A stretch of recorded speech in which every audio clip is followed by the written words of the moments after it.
Медики республики изучают опыт коллег из регионов России и стран мира, где удалось без серьезных последствий справиться с коронавирусной инфекцией.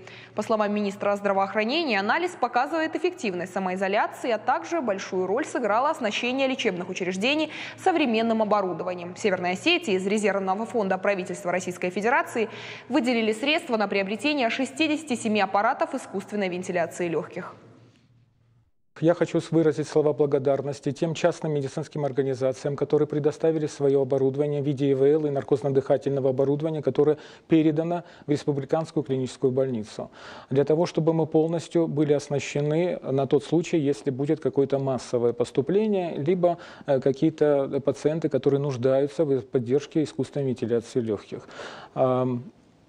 На данный момент у нас сейчас это 31 аппарат, те ИВЛ и наркозно-дыхательное оборудование, которое может поддерживать в круглосуточном режиме дыхание.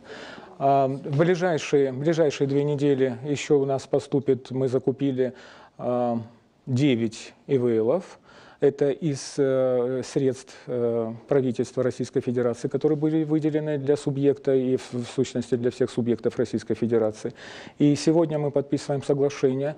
Из резервного фонда правительства Российской Федерации выделены средства на приобретение, и нам приобретает государство, 67 аппаратов ИВЛ и 2 аппарата ЭКМО. Тем самым у нас будет практически 100 аппаратов искусственной вентиляции легких.